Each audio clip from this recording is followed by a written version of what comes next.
মঙ্গলবার সারা দেশের সাথে ত্রিপুরার 59 জেলার সদর কৈলাস শহরেও লোকসভা ভোটের গণনা শুরু হবে সকাল 8টা থেকে।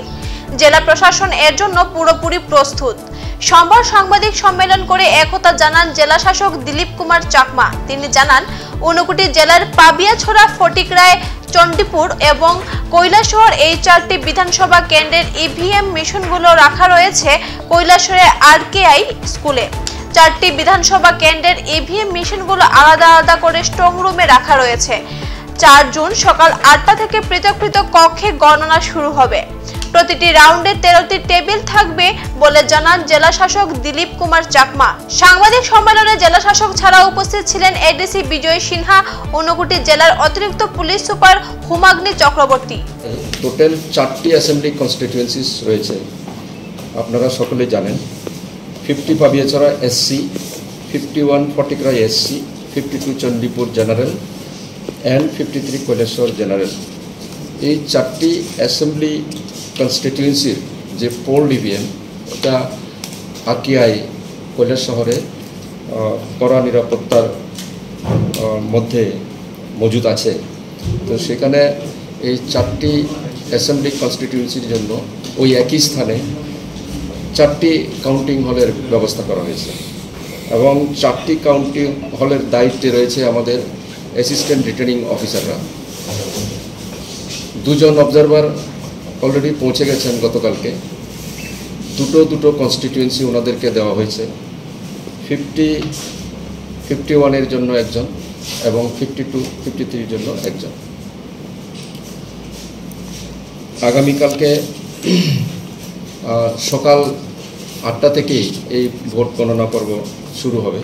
তার জন্য প্রতিটি সাব ডিভিশনের জন্য 30 জন কাউন্টিং সুপারভাইজার, 30 জন কাউন্টিং অ্যাসিস্ট্যান্ট এবং 30 জন মাইক্রো অবজারভারের নিয়োগ করা হয়েছে।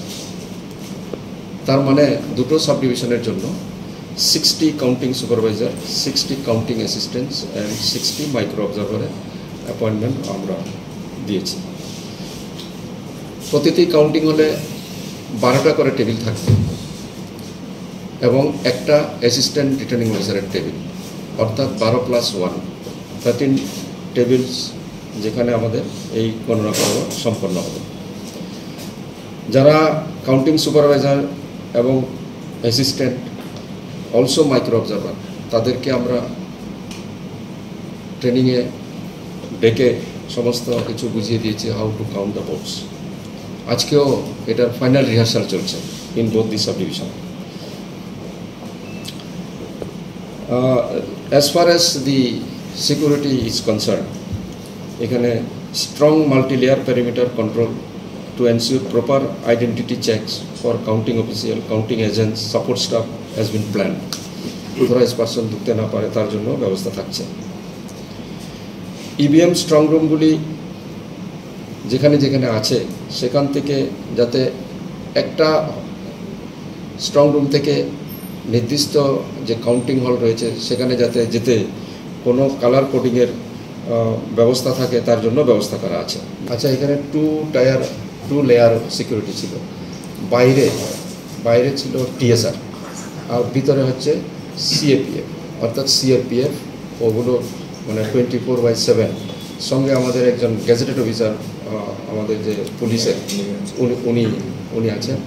আর আমাদের যারা সিভিলিয়ান তারা 24/7 গ্যাজেটেড অফিসার একজন এবং তাকে অ্যাসিস্ট করার জন্য একজন গ্রুপ সি ক্যাটেগরি স্টাফ।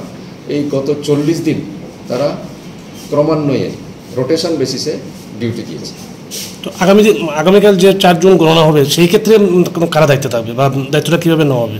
না, কালকে যেহেতু আমরা পুরো দিন ওখানে থাকবো, সেখানে তো যেভাবে সিস্টেমে চলছে সেভাবে চলতে থাকবে। ওয়ান্স আমরা ইভিএমগুলো আমাদের স্ট্রং রুম থেকে বাইর করবো, তখন পলিটিক্যাল পার্টির রিপ্রেজেন্টেটিভ থাকবেন, ওনাদের প্রেজেন্সে এটা খোলা হবে। এখন বিদায় নিচ্ছি। পরবর্তী সংবাদ পেতে আমাদের সাথে থাকুন। ধন্যবাদ।